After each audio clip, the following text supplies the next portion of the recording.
창세기 28장 10절부터 보겠습니다. 10절부터 22절. 10절에서 22절입니다. 제가 말씀을 봉독하겠습니다. 야곱이 부엘세바에서 떠나 하란으로 향하여 가더니 한 곳에 이르러는 해가 진지라.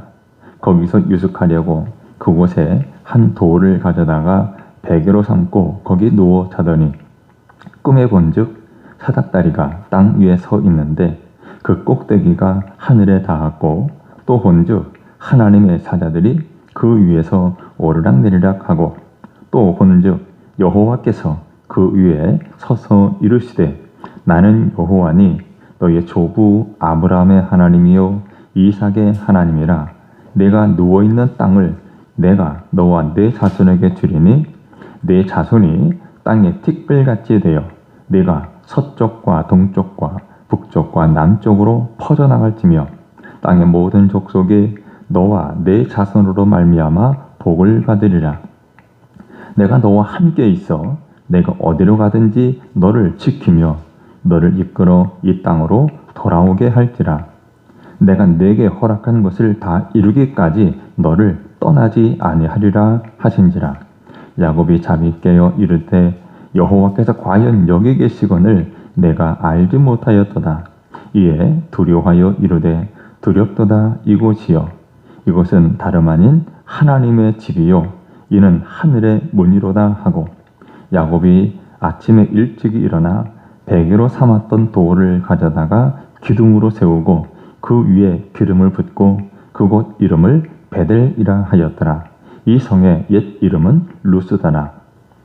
야곱이 서운하여 이르되 하나님이 나와 함께 계셔서 내가 가는 이 길에서 나를 지키시고 먹을 떡과 입을 옷을 주시어 내가 평안히 아버지 집으로 돌아가게 하시오면 여호와께서 나의 하나님이 되실 것이요 내가 기둥으로 세운 이 돌이 하나님의 집이 될 것이요 하나님께서 내게 주신 모든 것에서 10분의 1을 내가 반드시 하나님께 드리겠나이다 하였더라. 아멘. 모든 사람들에게는 위기가 찾아옵니다. 그 위기가 경제적인 위기일 수가 있고, 또 어떤 사람에게는 건강상의 위기일 수가 있습니다. 또 때로는 가정의 위기가 찾아올 때도 있습니다. 이것은 우리 성도들에게도 예외가 아닙니다. 성도들도 여러 가지 경제적인 위기, 건강상의 위기, 가정의 위기를 맞을 수가 있습니다. 이렇게 위기를 당할 때 대개 사람들은 어떻게 대합니까? 사람을 찾아 나섭니다. 때로는 돈줄을 찾아 나서고 때로는 권력을 찾아 나섭니다. 그러나 여러분, 인생의 이런 위기와 환난은 우리가 하나님을 만날 수 있는 좋은 기회입니다. 우리 믿음의 사람이라면 인생의 위기를 만날 때에 하나님을 만나는 기회로 삼고 하나님과의 바른 관계를 회복해야 합니다. 이제 오늘은 본문을 중심으로 야곱의 이야기를 살펴보겠습니다. 야곱은 쌍둥이로 태어났습니다. 그런데 쌍둥이 형제의 동생인 야곱은 형의 다리, 그 장자의 권리를 사모했고 또 아버지의 축복을 사모했습니다. 그래서 마침 형 에서가 배가 고파서 찾아왔을 때 붉은 죽으로, 즉 팥죽으로 장자의 권리를 샀습니다. 또 아버지 이삭을 속이고 장자가 받을 축복 기도를 가로채기도 했습니다. 이렇게 장자의 권리를 사고 아버지로부터 장자가 받을 축복 기도를 받은 야곱, 아마 그 후부터 야곱은 이제부터 나에게는 좋은 일만 있을 것이다, 이런 생각을 했을 것입니다. 그런데 좋은 일이나 또 축복은커녕 오히려 형 에서가 자기를 죽이겠다고 날뛰는 그런 상황이 벌어졌습니다. 그래서 결국 야곱은 자기를 죽이겠다고 날뛰는 형을 피해서 집을 떠나게 됩니다.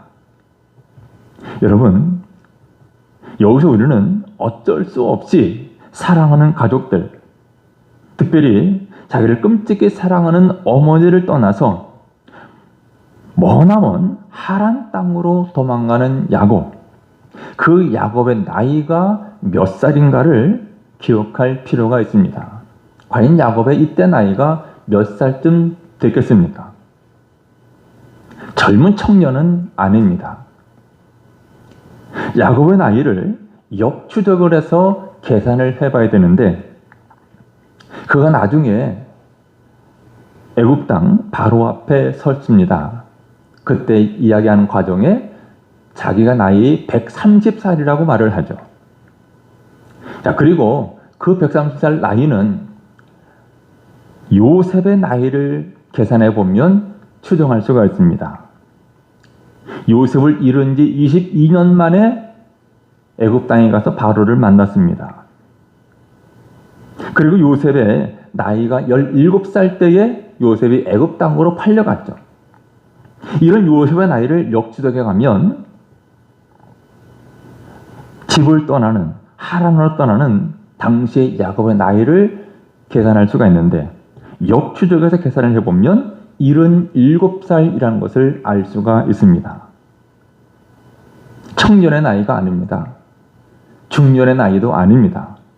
오늘 우리로 따지면 완전 할아버지 나이죠. 77살 나이. 아직 이때까지 결혼하지 않았습니다. 그의 형 에서는 2번씩이나 결혼을 했죠. 아내 둘을 두었습니다.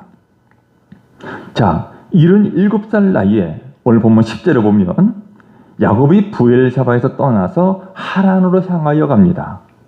자, 부엘사바에서 그가 목적지로 삼은 외삼촌 라반이 사는 하란까지 거리 약 900km입니다.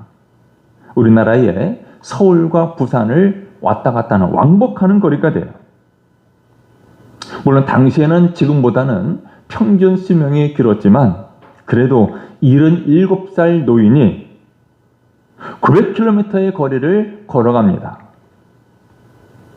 얼마나 걸어갈까요? 하루에 20km씩 걸어가면 45일 정도 걸려야 도착할 수 있는 거리입니다. 여러분, 이게 무슨 비극입니까? 지금 야곱은 그야말로 형제들끼리 죽이겠다고 하는 그런 집안이죠. 형제들끼리 죽이겠다고 하는 이 집안이 과연 제대로 된 집안입니까? 어떻게 우리가 믿음의 조상이라고 부르는 아브라함, 또 그의 아들 이삭의 가정에서 이런 일이 벌어질 수가 있겠습니까? 여러분, 하지만 이것이 현실입니다. 믿음의 조상 아브라함의 가정에서도 이런 일들이 일어날 수 있다는 사실이죠. 그리고 본문 11절에 보면 야곱이 이제 길을 떠나서 하란으로 향해 가다가 해가 저뭅니다. 그래서 잠을 청하게 되는데 들판에 있는 한 돌을 가져다가 그 돌을 대게 삼고 들판에 누워 잠을 자게 됩니다. 여러분, 이때 야곱의 마음이 얼마나 불안하고 또 얼마나 처량했겠습니까? 한편으로 그 밤에 야곱은 수많은 생각들이 그의 머릿속에서 맴돌았을 것입니다. 과연 하나님이 계시는가? 의심이 들었을 거예요. 분명히 자기 할아버지인 아브라함, 아버지 이삭을 보면 하나님이 계신 것 같은데 그 하나님 도대체 어디 계신 것인가? 왜 나에게 이런 시련, 이런 아픔을 주시는 것인가? 이런 생각이 들었을 것입니다. 그야말로 위기 상황이죠. 자, 그런데 바로 그때 그 자리에서 하나님께서 이 야곱을 만나 주셨습니다. 여러분, 야곱은 지금까지 어떻게 살아왔습니까? 자기의 미래, 자기 운명을 자기 스스로 개척해 보려고 애를 쓰는 삶을 살았습니다. 그러나 하나님의 복은 야곱이 그렇게 형과 흥정하고 또 다른 사람들을 속이고 스스로 이렇게 애쓰고 노력했을 때 하나님의 복이 임한 것이 아니라 그가 이렇게 집을 떠나서 들판에서 초라하게 또 불안하게 잠들었을 때 하나님의 은혜가, 하나님의 복이 그에게 임했습니다. 여러분, 왜 하나님은 야곱이 이토록 외롭고 힘들게 되어서야 그를 만나 주시는 것일까요? 왜 이렇게 실패하고 도망하는 처량한 신세가 되어서야 하나님께서 그를 만나 주시는 것일까요? 그것은 지금이야말로 이렇게 힘들고 어려울 때, 외롭고 처량한 신세가 되었을 때, 그때야말로 야곱이 진정으로 하나님을 만날 수 있는 마음 자세가 되었기 때문입니다. 우리 하나님은 하나님의 자녀인 우리들에게 복 주시기를 원하시는 하나님이십니다. 자, 그런데 하나님의 복은 결코 우리가 열심히 해서 얻어지는 것이 아닙니다. 만약 우리가 무언가 열심히 해서 하나님의 복을 받고 하나님의 은혜를 누린다면 그것은 더 이상 은혜가 아니죠. 대가입니다. 그럼 어떻게 해야 우리가 하나님의 복을 얻을 수 있습니까? 내가 추구하던 잘못된 방식을 버릴 때, 또 정말 나는 하나님 앞에 아무것도 내세울 것이 없구나, 나는 아무것도 아니구나 하는 것을 깨달았을 때, 바로 그때 하나님의 은혜를 체험하게 됩니다. 오늘 야곱의 상황, 아무것도 없이 집을 나와서 허허벌판에서 누워있는 이 야곱의 상황처럼 정말 나는 아무것도 의지할 것이 없구나, 나는 하나님이 도와주셔야만 살 수 있구나 하고 깨달았을 때 바로 그때가 하나님을 만날 때입니다.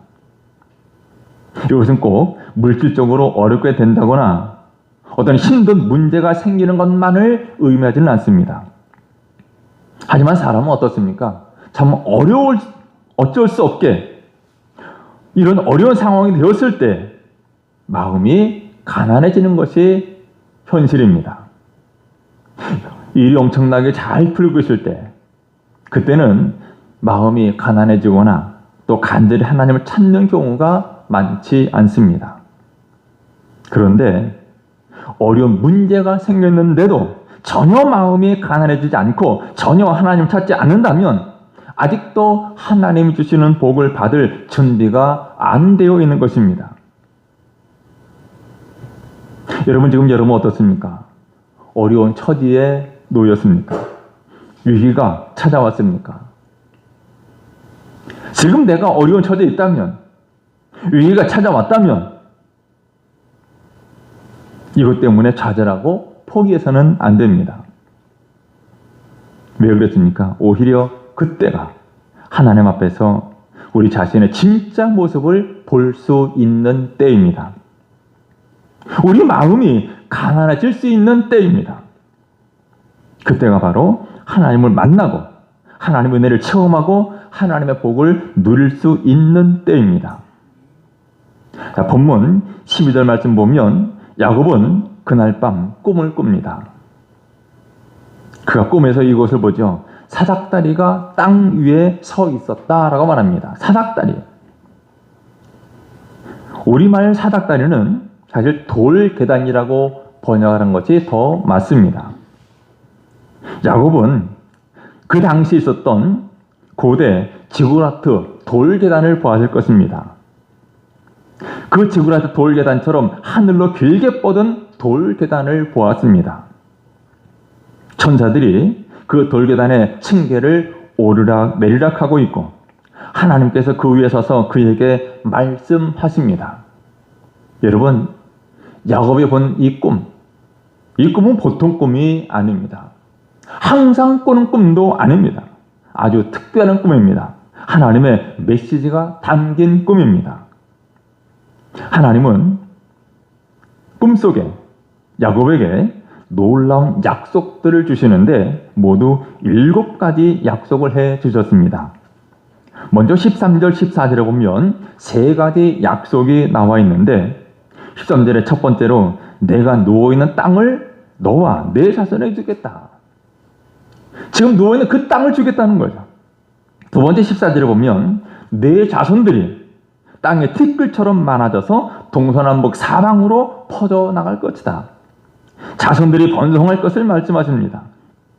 또 세 번째 약속은 땅의 모든 족속이 너와 내 자손 때문에 복을 받을 것이다 라고 말씀하십니다.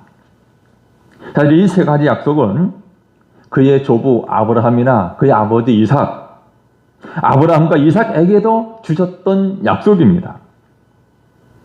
이 땅을 주겠다고, 내 자손이 땅의 티끌처럼 많아지고 땅의 모든 족속들이 너와 내 자손을 말미암아 복을 받을 것이다. 그런데 15절에 나온 네 가지 내용은 야곱에게만 주어진 새로운 약속입니다. 첫째는 내가 너와 함께 있을 것이다. 두 번째, 내가 어디로 가든지 내가 너를 지켜줄 것이다. 세 번째는 내가 너를 이끌어서 이 땅으로 다시 돌아오게 할 것이다. 네 번째는 내가 내게 약속한 모든 것을 이룰 때까지 나는 너를 떠나지 않을 것이다. 하나님께서 들판에 누워 잠을 자고 있는 야곱을 찾아보셨고 그에게 놀라운 약속의 말씀을 주셨습니다. 여러분, 이 7가지의 약속, 이 약속들을 한마디로 정리하면 나는 내가 죽을 때까지 너와 함께 살겠다라는 뜻입니다. 그렇다면 여러분, 하나님께서 이런 약속을 주시면서 야곱으로부터 정말 원하시는 것, 약속의 핵심이 무엇이겠습니까? 야곱이 그저 육신의 복을 받고 세상에서 떵떵거리고 편안하게 잘 먹고 잘 사는 그 정도가 아닙니다. 하나님께서 야곱에게 진정으로 원하시는 것, 이 약속의 핵심은 하나님은 야곱과 항상 동행하시기를 원했습니다. 또 야곱도 그것을 깨닫고 언제나 주님과 동행하며 교제하며 하나님이 원하시는 삶을 살아가는 것, 이것을 하나님이 원하신 것입니다. 자, 그렇다면 오늘 하나님께서 우리에게 야곱에게 주셨던 이 7가지 약속을 주신다면 동일하게 우리에게 원하시는 것이 있겠죠. 하나님은 오늘 우리에게 원하시는 것이 무엇입니까? 여러분, 우리가 신앙생활을 한다고 합니다. 하나님을 믿는다라고 말을 합니다. 무엇이 신앙생활이고 무엇이 하나님을 믿는 것입니까? 그저 일주일에 한두 번, 한두 시간 정도 예배에 참석하는 것, 이 정도가 아니죠. 아니, 여기서 조금 더 보태서 성경을 좀 읽고 기도 좀 하는 것, 이 정도가 신앙생활이나 하나님 믿는 것이라고 말할 수가 없습니다. 하나님이 진정 원하시는 것은 우리가 이런 종교적인 활동을 할 때만 하나님을 찾고 나머지는 내가 다 알아서 하는 것이 아닙니다. 하나님이 원하시는 것은 우리가 하루 24시간, 한 주간 내내, 그리고 일평생 하나님과 함께하며 교제하는 것을 원하십니다. 여러분, 하나님은 우리가 교회에 있을 때만 크리스찬이 아니라 언제 어디 있든지 우리가 있는 바로 그곳에 하나님이 함께 계심을 깨닫고 그 하나님과 동행하는 삶을 사는 것을 원하십니다. 하나님이 우리에게 정말로 원하시는 삶은 우리가 이 땅에서 대충 신앙생활을 하다가 죽으면 천국 가는 이것이 아닙니다. 우리 성도들의 신앙의 핵심은 예수 믿고 천국 간다, 이것이 아닙니다. 무엇입니까? 바로 이 땅에서 하나님이 원하시는 삶을 사는 것, 하나님의 말씀을 따라 하나님의 종으로 하나님의 주신 사명을 따라 사는 것이 신앙생활이고 하나님 원하시는 삶입니다. 여러분, 만일 단순하게 예수 믿고 천국 가는 것이 이거 신앙생활이 전부라고 말한다면 사실은 믿자마자 죽어야 하는 것이 아니겠습니까? 그런데 지금 우리가 안 죽고 살아있습니다. 왜 살아있습니까? 아직 사명이 있으니 사명을 다하라는 것입니다. 그럼 예수 믿고 죽어 천국 가는 것, 이것이 신앙생활 전부라면 우리는 지금 죽어야 마땅하죠. 그러나 하나님은 우리가 이 땅을 살아가는 동안에 하나님 원하시는 삶을 살기를 원하십니다. 자, 17절 말씀 보면 하나님께서 꿈에 생생하게 나타나셔서 이렇게 약속을 주시니까 그때 야곱은 두려움을 느끼게 됩니다. 여기 말한 두려움은 무서움의 공포가 아니라 경외심입니다. 정말로 지금까지 알고 있던 그 하나님, 듣고 또 지식적으로 알고 있던 그 하나님이 진정 하나님이심을 느끼게 된 거죠. 야곱은 이전에 아무리 애를 써도 하나님을 이렇게 생생하게 만난 적이 없었습니다. 그런데 이제는 하나님께서 직접 자기에게 찾아와 주셨습니다. 야곱은 이 꿈을 통해서 받은 약속을 하나님의 계시로 믿고 받아들입니다. 꿈을 통해 받은 약속. 오늘 우리가 여기서 한 가지 주의해야 될 점이 있습니다. 그것은 야곱이 이때 꾼 꿈과 오늘 우리가 밤에 잘 때 꾸는 꿈은 다르다는 점입니다. 예수님 오시기 전까지는, 아니 특별 계신 하나님의 말씀, 성경에 기록되기 전까지는 하나님께서 주로 이런 꿈과 환상을 통해서 계시해 주셨습니다. 하나님 뜻을 전해 주셨습니다. 물론 요즘에도 그러한 일들이 없는 것은 아닙니다. 그러나 하나님이 오늘날 주로 사용하시는 방법은 바로 이 하나님의 기록된 말씀인 성경입니다. 그런데 말씀이 있는데도, 성경이 있는데도 어떤 꿈이나 환상만 쫓아다니다가 이상한 것을 보고 나 계시받았다 라고 하면서 잘못되는 사람들이 참 많습니다. 물론 우리가 영적으로 생생한 꿈을 꿀 때가 있습니다. 하나님께서 그런 것을 통해서 뭔가 알려주실 때가 분명히 있습니다. 그러나 그럴 때에도 우리는 매우 조심해야 됩니다. 꿈을 꾸는 자체가 잘못된 것이 아니라 영적인 꿈을 꾸었을 때 그 의미를 생각해 볼 필요가 있습니다. 그 꿈을 하나님의 말씀으로 해석을 해야 됩니다. 성경을 전혀 보지 아니하고 내가 꾼 꿈이 효험이 있다라고 하면서 꿈만 의지하면 문제가 됩니다. 성경을 제쳐놓고 꿈만 내세우면 매우 위험합니다. 물론 어쩌다가 꿈이 맞을 수도 있습니다. 하지만 맞지 않을 때가 대부분이고 그럴 때는 생사람 잡게 되죠. 그런 경우가 종종 있습니다. 교회에서 한 형제가 한 자매를 찾아와서 말하죠. 하나님이 나에게 꿈으로 계시해 주셨다. 자매와 결혼을 하라고 하셨습니다. 그러면서 계시를 받았다는 거예요. 그러나 그 자매는 전혀 그런 계시를 받지 못했습니다. 그런데 본인이 꿈을 꾸고 와서 계시를 받았다고 하면서 엉뚱하게 생사를 잡는 경우가 있습니다. 여러분, 우리는 꿈을 맹신하지 말고 하나님의 말씀 따르시기를 기름으로 축원합니다. 자, 꿈속에서 하나님께로부터 약속을 받은 야곱, 잠에서 깬 야곱이 제일 처음 한 말이 무엇입니까? 16절에 보면 여호와께서 과연 여기 계시거늘 내가 알지 못하였도다.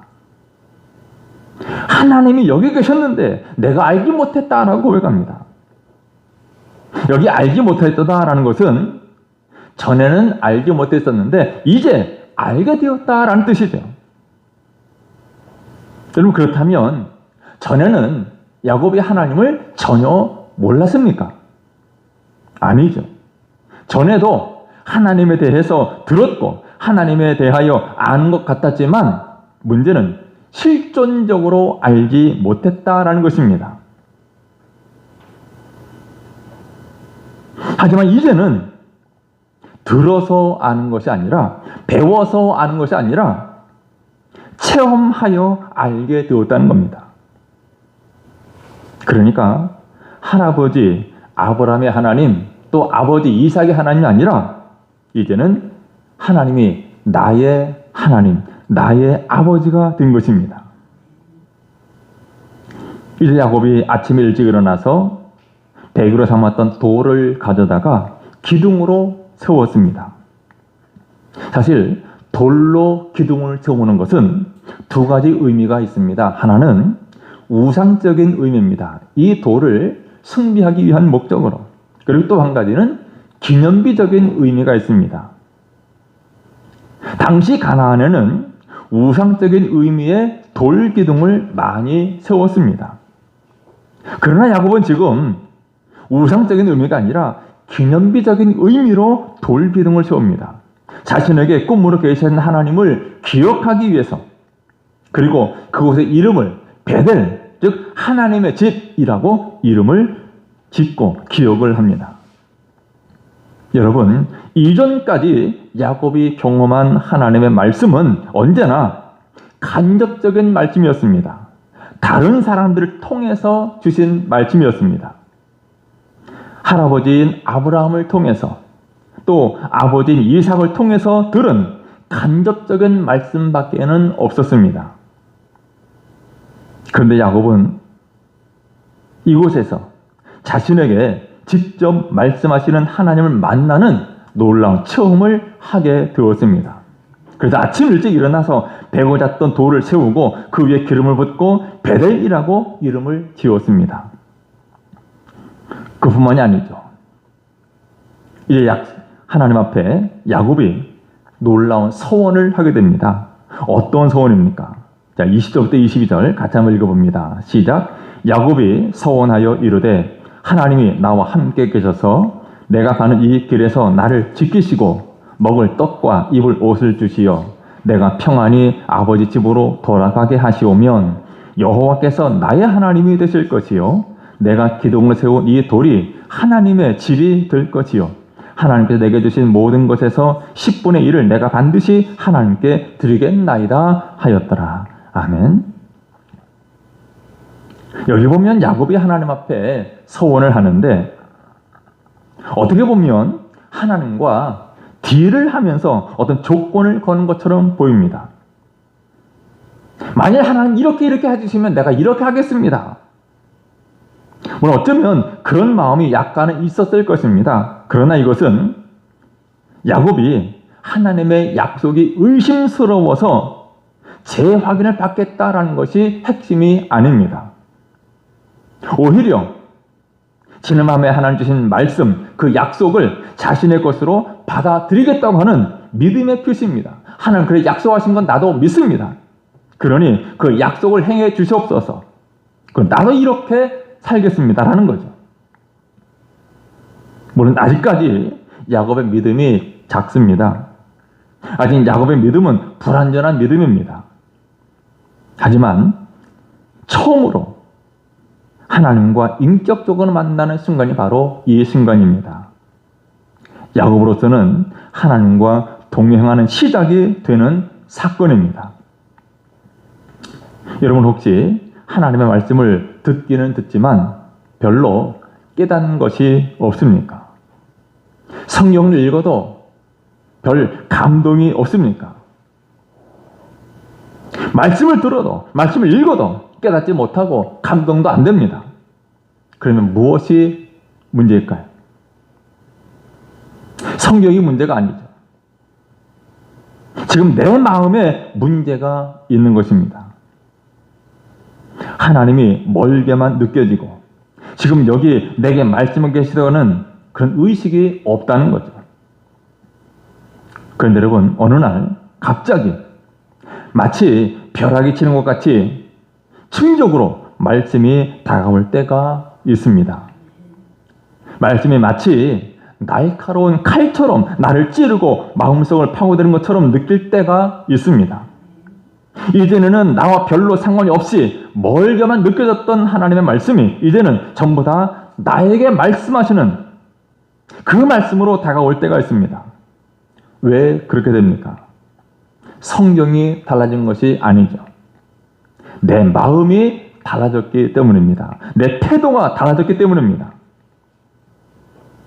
아마 모든 게 편안했으면 그러지 않았을 텐데 하나님께서 허락하신 이 어려움을 통해서 위기 상황을 맞이해서 자신을 돌아보면서 하나님을 향해 간절한 마음을 갖게 되니 하나님의 말씀이 새롭게 보여지고 새롭게 들려지는 것입니다.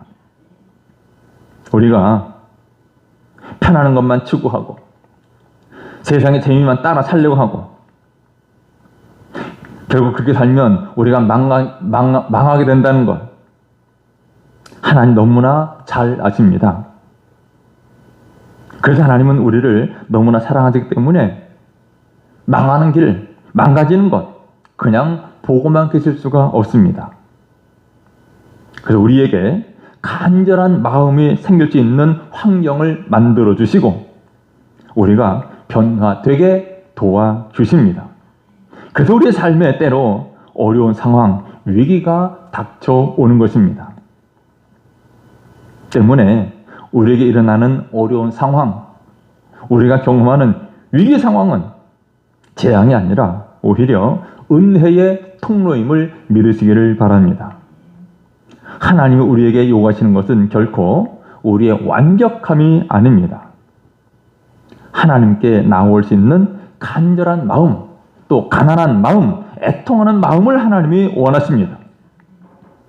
그럴 때 바로 그것이 놀라운 약속의 말씀을 깨닫는 하나님의 집 베델이 되고 그 약속을 붙들고 믿음의 결단을 내리게 되는 장소가 됩니다. 여러분, 지금 우리가 어려운 처지에 있을지라도 혹은 위기 중에 있을지라도 좌절하고 포기해서는 안 됩니다. 오히려 그때가 하나님 앞에서 우리 자신의 참모습을 볼 수 있는 때입니다.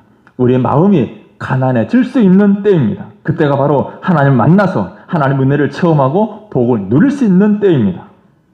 여러분, 오늘 본문에 위기 중에 하나님을 만난 이 야곱처럼 하나님의 약속 붙잡고 언제 어디서나 하나님과 동행하며 하나님 뜻을 이루어가는 삶을 살아가는 여러분 되시기를 제 이름으로 축원합니다. 기도하겠습니다.